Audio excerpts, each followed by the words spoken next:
Hello, everyone. Yeah, it's another wonderful time here on Tech Rounds, hosted by Tech Build Africa, and we're back big and better. So it's been a very wonderful time to actually put this up and then come back to you with a bumper, big program. Okay, and this is Tech Build Africa. We're doing this to spotlight innovations in Africa. We're doing this to explore the various ideas that are coming up from the ecosystem. We're doing this to support every startup ecosystem that we have, and we're doing this for the love of technological growth everywhere in Africa. Okay, this is Tech Build Africa, your number one bold and innovative media platform that is supporting the growth of startups and doing the best to ensure that we have a good ecosystem. Today on Tech Rounds, yeah, I would be having a very important personality, someone that is very innovative when it comes to the mindset, and someone that will be sharing his story, his journey, and actually his innovative idea and how he's been able to add value to the ecosystem and to the environment, very importantly. All right, so I would be introducing to us Miss Adeleye. I'll quickly bring up Mr. Adeleye. Hello, Mr. Adeleye. Good afternoon to you. Good afternoon, sir. Thank you for having me here. Yeah. I'm super stoked, happy to have you on Tech Rounds today, and I couldn't wait more for this moment. And like I was singing your praises already some moments ago, and I believe that we're going to have a very super interactive session here on Tech Rounds. I look forward to this, sir. All right. All right, thank you very much. So everybody, so you just have to sit back and then join the interaction. Okay, it's Tech Rounds on Tech Build Africa, and of course, I will be your host for today. My name is Emmanuel Michael Amogu. Okay, with Tech Build Africa, and of course, there is a lot more to discuss today. You wouldn't want to miss out in the fun, the insights, and the action that we have here. So I will just go straight to you. Mr. Adeleye. How has your day been so far? So I just want to do some well, I say mental check, because the country we live in, the society we've been in, is not easy to actually thrive and still have some innovative mindset to build the stuff you're building. So how has your day been today as a founder and entrepreneur? Anyway, the day has been cool, and just like you said, it's always days full of stress. So, but the goal is always for us to cope and get the best out of it.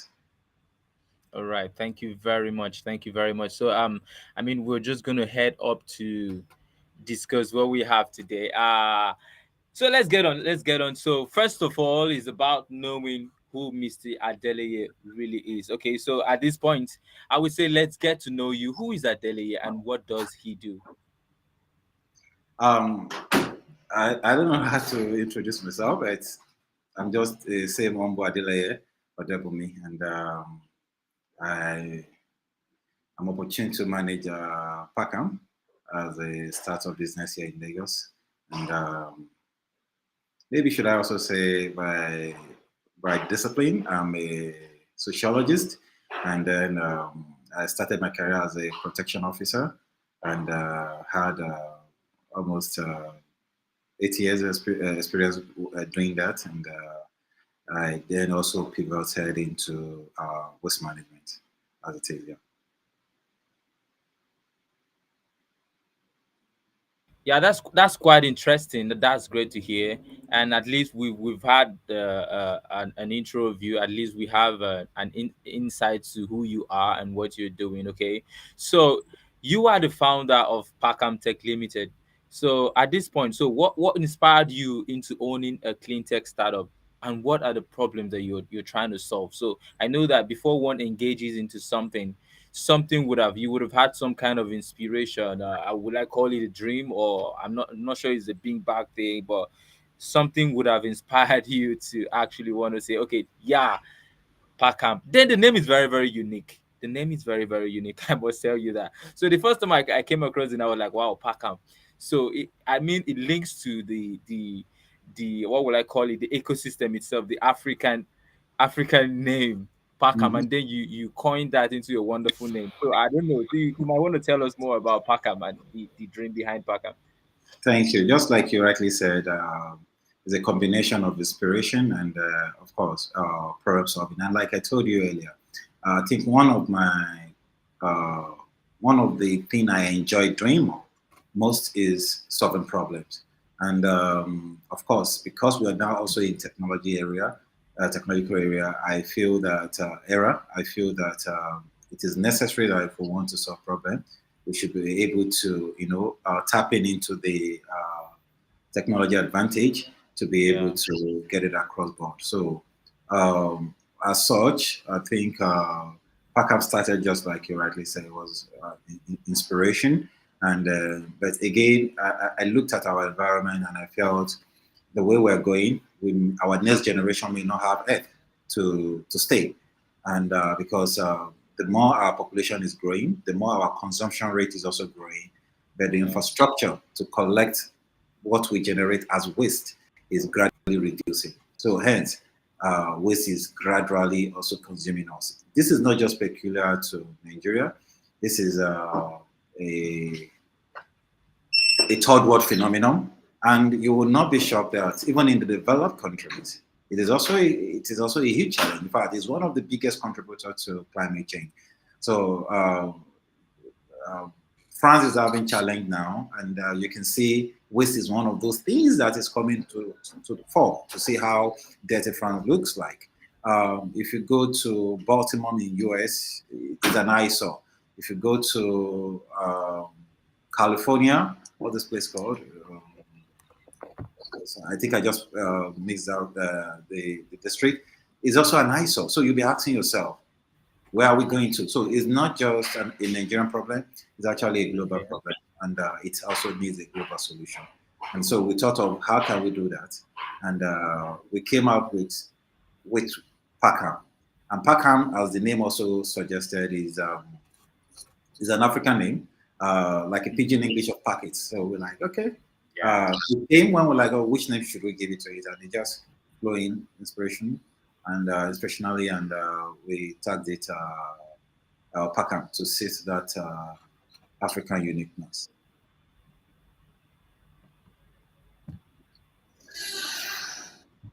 All right, that's quite interesting. That's quite interesting. So, like you said, I want to just pinpoint something that you've said, that waste is eating us up.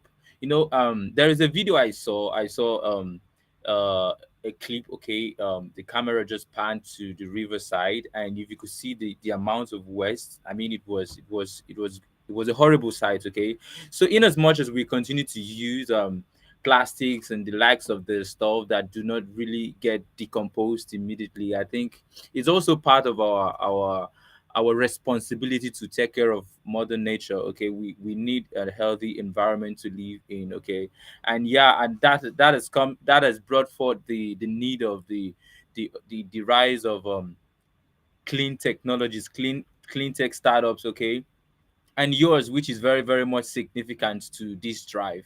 And I must commend you for having such initiative, because we don't have much of that, because people want to do something else, and we tend to be shifting focus from the environment that we actually live in. We don't care much about the environment, and I believe that with what you have, it's going to help us a long way to solving this problem. So let's move ahead. So can you share with us briefly the uniqueness of your innovation idea?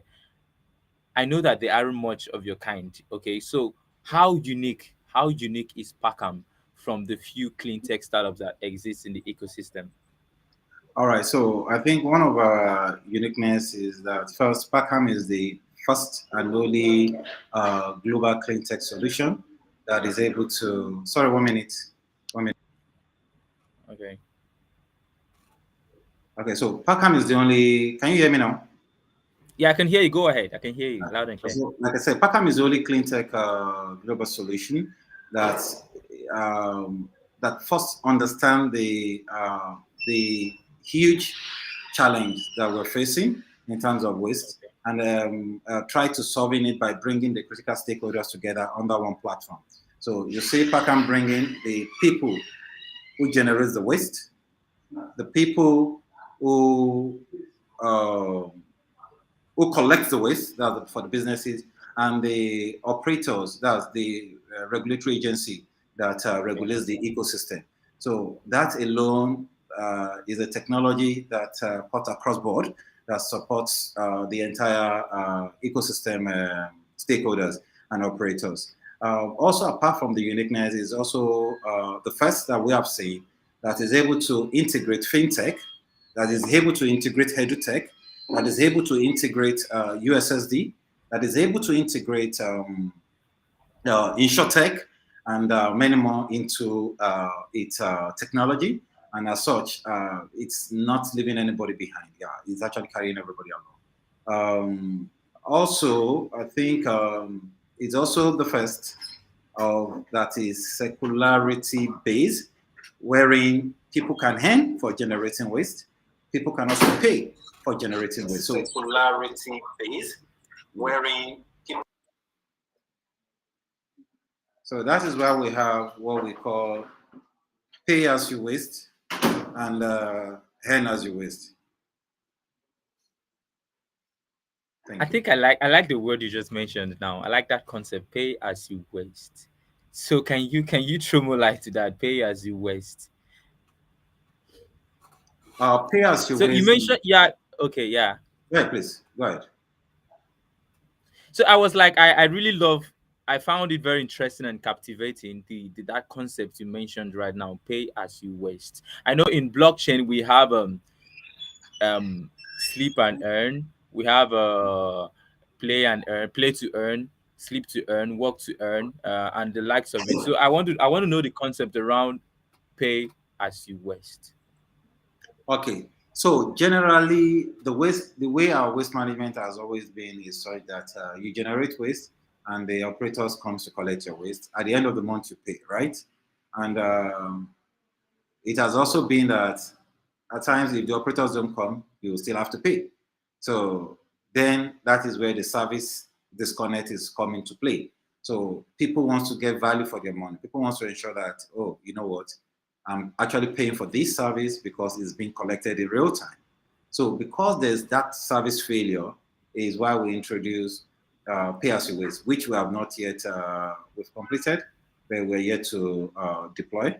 And what the pay as you waste is saying is, if you aggregate your waste and you want your waste to be collected in real time, you can schedule for that waste. You can make payment ASAP, and the operator will get all the entire data of everybody that wants their waste to be collected at that time, and the system starts to help them to navigate to each of those places to collect those waste, and then you're done. Then you can also rate the driver, the operator, to say, yeah, good service or bad service as such. So with that, we are able to create transparency in the collection ecosystem, wherein you will know people that are doing the work, and you can also trace what are the volumes of waste that household businesses are generating, all in real time. Yeah, that's quite interesting. That's quite interesting. And yeah, it's a good idea and I love it so much. So let's move on. Let's move on. So looking at Africa, okay, Nigeria to be specific, okay. What can you say about the state of our environment? Like before we started this show, we talked about how people people do not really care about the aspect that the environment is slowly dying off. We talk about climate change every day. We talk about plastic waste here and there, and we talk about people not paying attention to how the environment is suffering adverse effects to industrialization and everything. So what is your own view? What is your perception about the current situation of the environment now? And before you answer the question, I want to the audience, people watching us right now, if you're just joining us, this is Tech Rounds on Tech Build Africa, and we do this every time to spotlight innovation, to throw in some expert insights to tech trends and everything that's happening in the ecosystem. So if you're listening, I'm here with the founder of Pakam Tech Limited, okay, a clean tech company. And of course, Mr. Adeleye is ODEBUNMI is here with me. And if you have any question along the line as you're listening, you have something that strikes you, you want to ask a question, you want to ask him a question, okay, about what he's doing about or what he has just said, you want some clarity to certain stuffs, you can just type on the comment section, ask your question, and I promise you those questions will be tended to, okay? So just go ahead and keep the questions coming and we'll look at that in a later time. All right, back to you, Mr. Adeleye. So I was saying, looking at Africa and Nigeria to be specific, what can you say about the state of our environment, the status quo? Anyway, thank you. So, like I said earlier, this is just not peculiar to Nigeria or Africa, as it were, but it's a global phenomenon. But let's still now focus on Nigeria. Nigeria has a population of over 200 million now. And if you ask yourself, what is our waste infrastructure? The waste infrastructure we had is probably also almost collapsed. Lagos is the only state that is even still doing as little as they can. Virtually in other states is probably non-existent. Hence, you can see the effect in terms of uh, to our health. You can see the effect in our water bodies and what have you. So, if we are not putting into consideration the population that generates waste, we're not putting into consideration the infrastructure that we need to put on top of this within our ecosystem to be able to collect all of this waste in real time. We will continue to be consumed. So currently, the status is such in a precarious. Our status is such in a bad situation, and it is necessary that all stakeholders are able to understand this huge problem, and so that we can provide the necessary solution. But as it were now, it's not in a good solution. It's not In a good state. in a good state. Yeah, extremely very poor. Okay, I'm really happy to hear that from the horse's mouth, because since you are in the system, you're in the system of waste management, you've confirmed the that I mean we've decried the situation of the environment, waste, and I'm just happy that some parts of the society are trying to do their best to ensure that we are maintaining a waste management culture, and that I mean that's what we should be doing everywhere. So I think we just need to make sure that the awareness is there and people are actually inculcating the habit towards waste management. Okay, so now let's go back personal to you now, Mr. Adeleye. As a founder and entrepreneur, okay, what advice would you dish out to people who are building on their ideas, especially in technology? Because I also from your bio, I looked at your bio and I was really thrilled. Okay, and I must commend you. You have a very wonderful bio, and then you wear many hats when it comes to technology and tech skills. So I think you stand in a good position to answering this question. Okay, so what advice would you dish out to people who are building on their own ideas, especially in tech? Um, every business starts with an idea. And Yeah. the most important thing is to ask yourself, what problem is your idea solving? If it's going to solve a problem, please do not stop. Um, on the road to getting your idea to, to fruition, to be even a startup, it's extremely very bumpy. It's discouraging. It's tough, especially in our climate in Nigeria. It is crazy. But if you're focused and you know where you are, it's just like somebody seeing the end game. Other people are not seeing it, so your focus should just be that end game. And I think every entrepreneur will get there.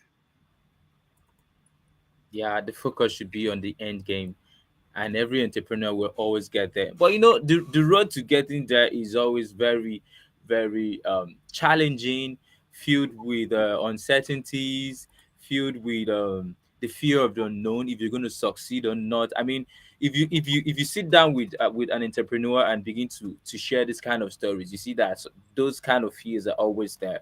So how were you able to scale above these fears? Like, did you have some kind of support of time and chance, or I don't know, but how did you scale through?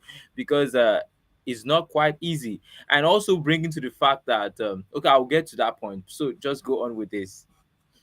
All right, thank you. So, like I said, just like every other entrepreneur, it's extremely rough, bumpy. But one thing is very, very key is you understanding the end game, just like I said earlier. And that was our major motivation. So whenever the circumstances of the situation try to throw us down, and we decide to look up and we see, wow, this is where we are going to. We get up again. Yeah. So I think our story is this. I think we are very determined and aggressive, and our story is such like this. If we see a mountain at our front, we will rather climb that mountain, or we will move around the mountain. We will turn back. Okay. So we have experienced. Say we got to this place, we have had over 1,000. No, no, no, no, no. In fact, it was as if we would not get a yes. But because we are so determined and we are seeing what many people are not seeing, just like you said, many people are not in this ecosystem. So because we are seeing what people are not seeing, I think it continues to push us.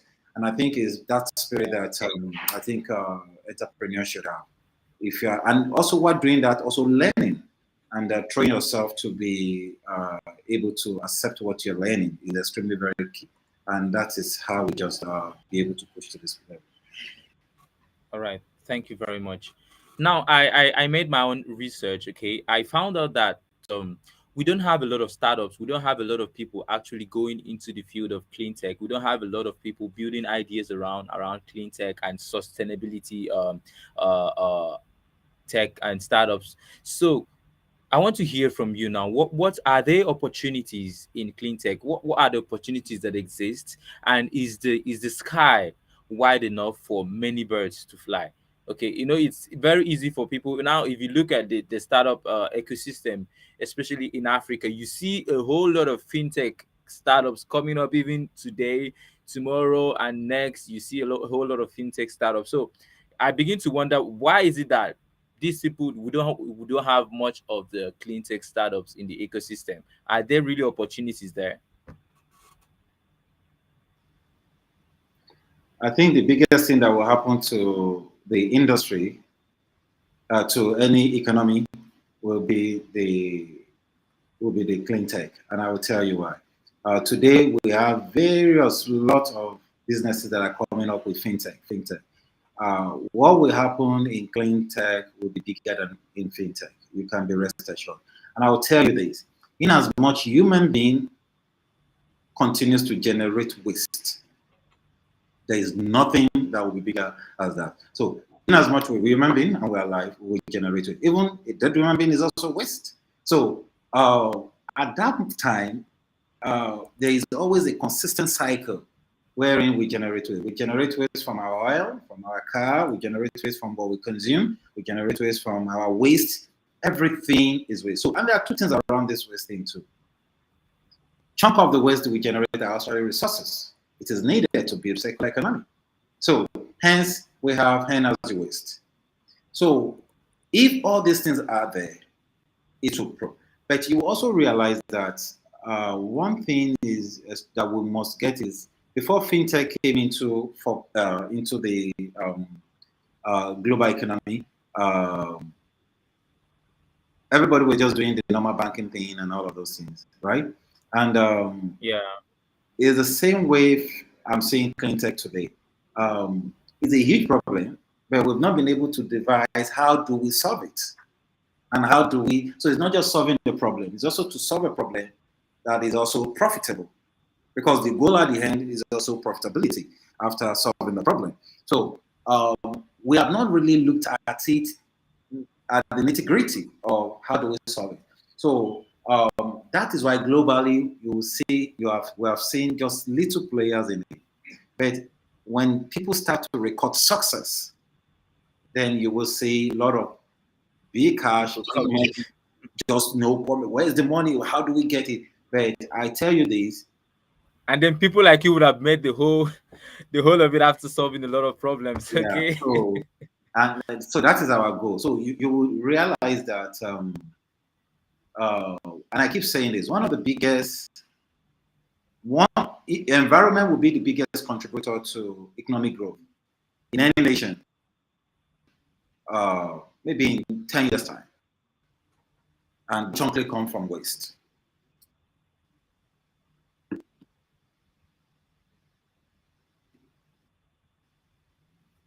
Hello, are you there? Yes, I can hear you. Yeah, yeah. Can there's something you said just now. Can you recap? Can you say it again? I think I liked what you said. You said something that I said in 10 years to come, okay, at this yeah, rate, environment will be the biggest generator of jobs okay, in any economy. Yeah.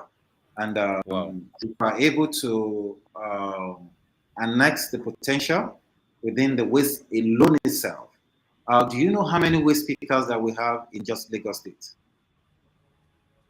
Over 12,000. Wow.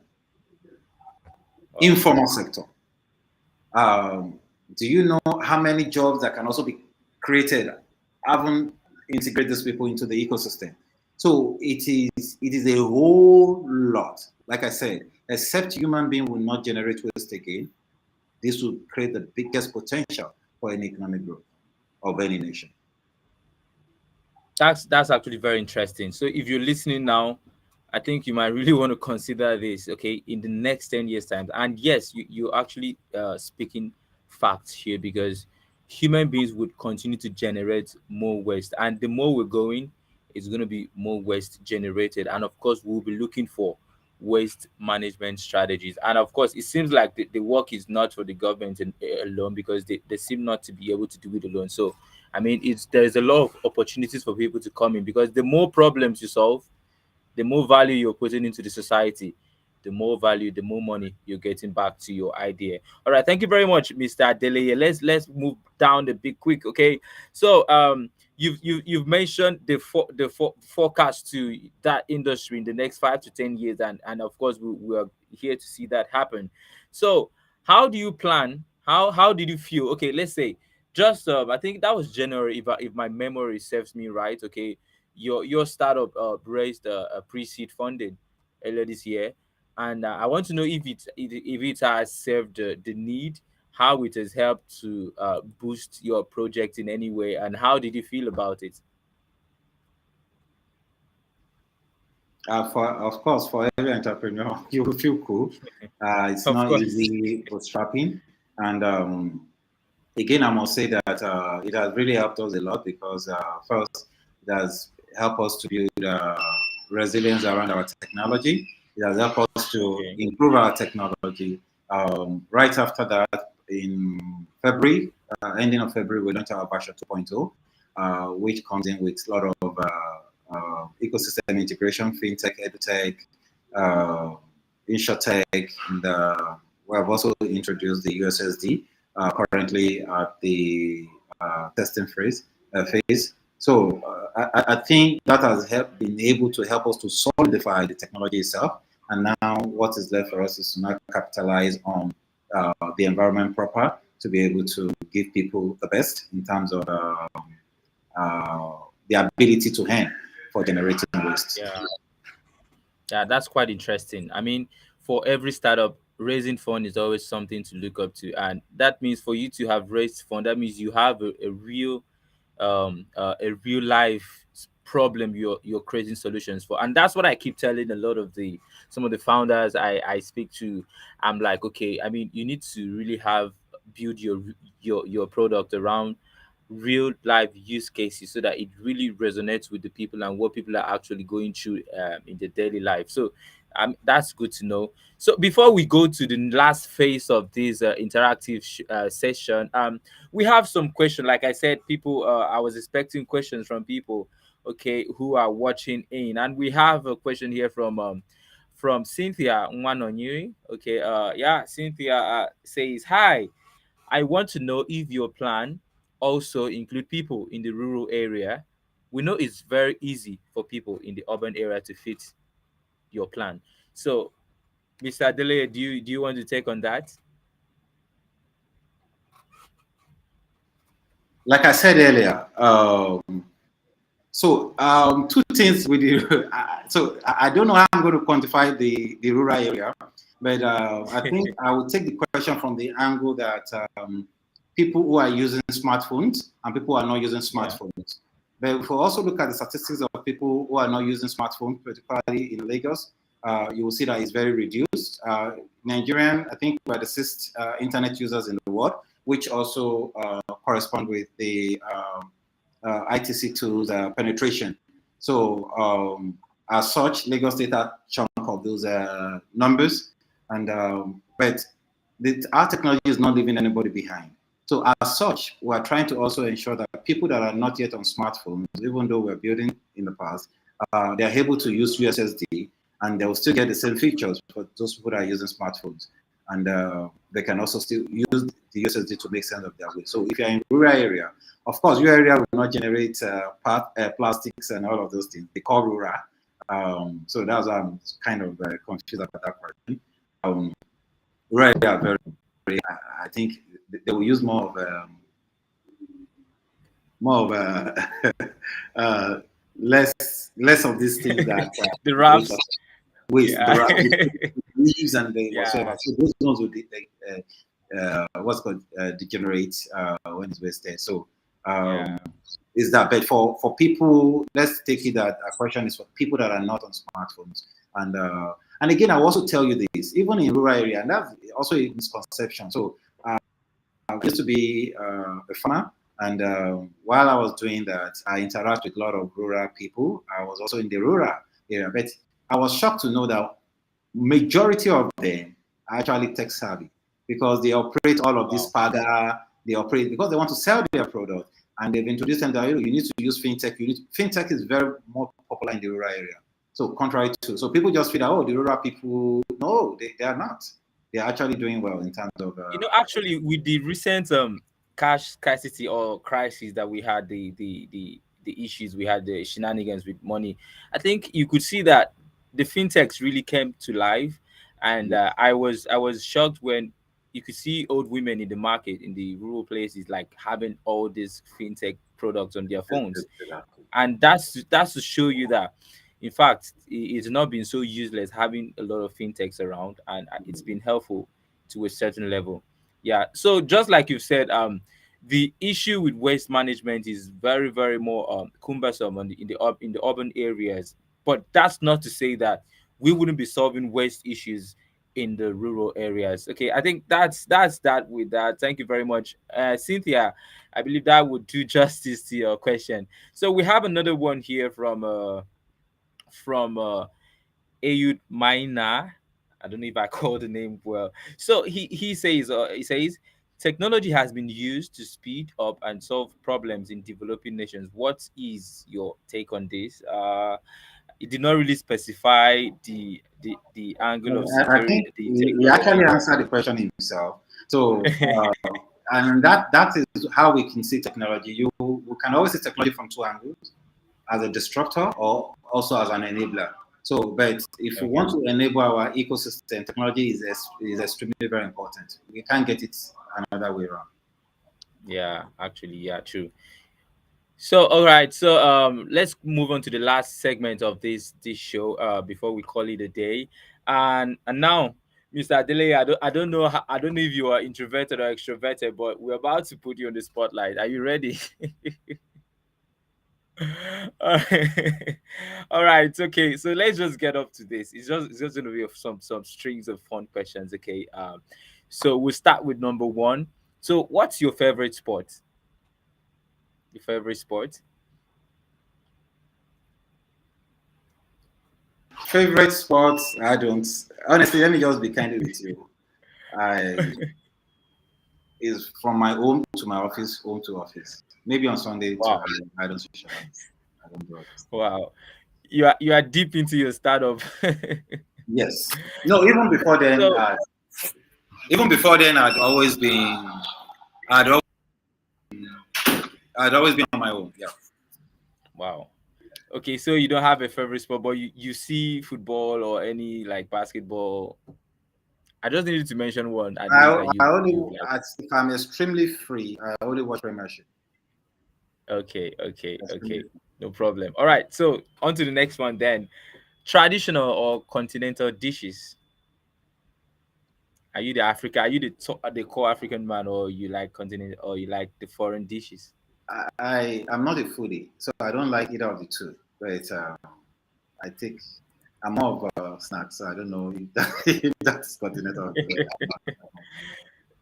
when you say just like you said, you're more of snacks. Is it because of your tight schedules? You're busy with No, your, no, no, no, like you no. said, That's from just home to that's just what I office, and you end up with snacks.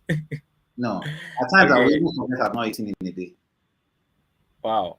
Yes, Wow. I'm not. Okay. All right. So I mean, okay, on to the next one. We've come to the world of where digitalization has made work easier for people. So will it be a remote job for you or a physical job anytime? Remote job is boring. I like I like the mixture of both. So hybrid.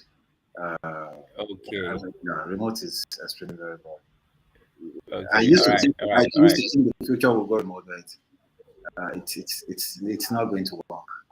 So the future is hybrid, both remote and Max, you can do hybrid. I get hybrid will do the magic for you. yes. Okay, so a 9 to 5, or you enjoy having your own business? Do you, sometimes people are like, I wish I was just working for someone, and the person working for someone is like, oh my god, I wish I could just own my own business. So, what will it be for you at this point? A 9 to 5, or your own business, just like you have it anytime? So I think we should not be getting it wrong. So this is my own take about this. Life is always a process, and we'll all go through that process. So we'll all do that 9 to 5. But in doing that 9 to 5, it's not for you to learn because the owner of that business has done 9 to 5 before he or she set up the business and all Yeah. that. And for me, while I was in paid employment, I was not doing. I was doing almost 7 till 11, 7 to, and not Wow. because, yeah, not because I want to do that, but I like to put my all in anything I'm doing.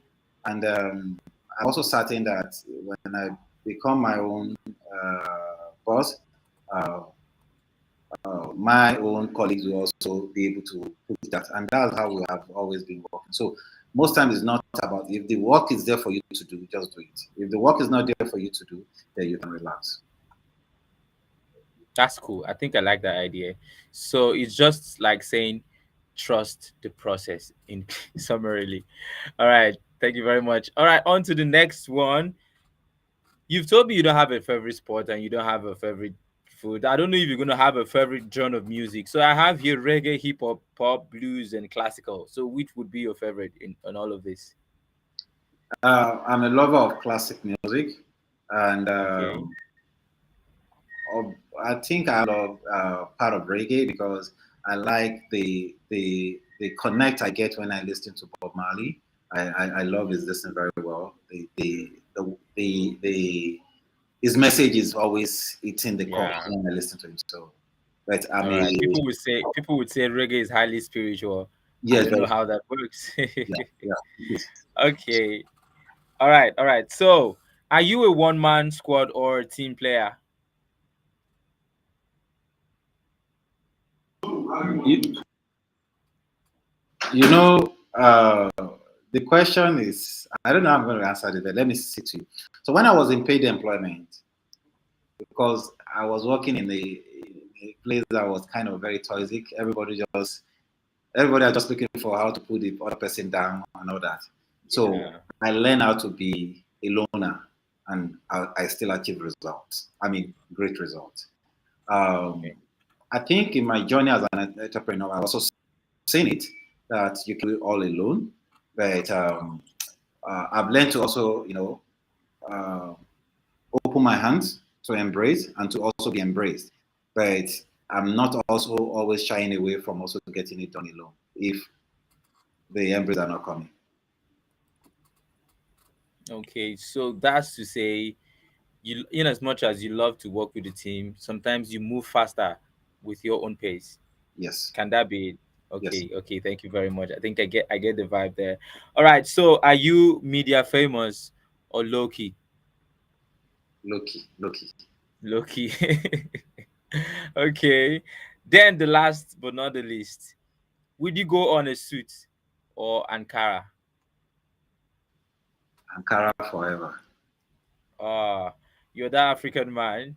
Oh yeah, Ankara forever. Okay, okay. Thank you very much. Thank you very much. At this point, I want to thank our viewers or everywhere, YouTube, LinkedIn, for tuning into this interactive and insightful session. I must say I had fun here, and it was very very much nice to have you, Mr. Adeleye, around. Okay, we had someone, the man that asked question was like, great to join today's discussion from Arizona. Yeah, I know people would be watching from different places, so I just want to say thank you. Okay, we are very happy that you joined the session. Myself, I'm super stoked happy. So, Mr. Adeleye, your final words before we skedaddle. First, I will say thank you for having me again. It's been a great pleasure to come here to showcase what we're doing and tell the world the importance of waste management and what role technology plays in that very ecosystem. And again, it still boils down to the fact that we are all still entrepreneurs. And my final word will be for every entrepreneur doing great things, do not relent. Believe in what you're doing, be focused, open your hands to learning, and get the best out of it. All right. For every entrepreneur doing great things, do not relent, okay? Trust the process and you're always going to get there. It's not going to be easy, but you're just going to get there. So one of the advice I will add to that is for you to always build your product around real life use cases, just like Mr. Delay has done. You can see that the problem is solving, I mean, it's glaring to everyone. We have waste mismanagement everywhere, and of course it's something that is it's become a cankerworm that has eaten deep into the fabric of the Nigerian environment. And of course we're trying to curb that by every means, bringing in both private sector and the government effort to ensure that we have a cleaner environment and mother nature is safe. So at this point I would say thank you very much, everyone, for joining Tech Rounds today, courtesy of Tech Build Africa, the a bold, innovative media that is supporting the startup ecosystem and, of course, promoting innovation stories around Africa and across Africa. It was super, super good to be here. I am Emmanuel Michael Amogu. Until next time, I hope to come upstage with another innovative and insightful person to have another session on Tech Round. So you can follow us on all social media platforms. On Instagram, we are Tech Build Africa. On Twitter, we are Tech Build Africa. And on LinkedIn, Tech Build Africa. Facebook, Tech Build Africa. And then you can also sign up to our newsletters, okay? To keep updated with every tech trends and stories that come up in the ecosystem. We keep you updated with opportunities too and what is going on in the startup ecosystem. So you can go to our website at techbuild.africa, sign up to our newsletters, okay? So you get all this information, and then we're very happy. And then if you want to be part of Tech Rounds, you can reach out to us too on our social media platforms, or if you want to sponsor our program, you can reach out to us too. We will be very much delighted to have that conversation with you. Okay, I am Emmanuel Michael on Change, Emmanuel Michael Amogo. So till next time on Tech Rounds, I would say thank you very much and have a very lovely day. Mr. Adeleye, I believe you're going to have a very super day. Thank you very much for joining the show today. Thank you so much. Thank you so much. All right, bye.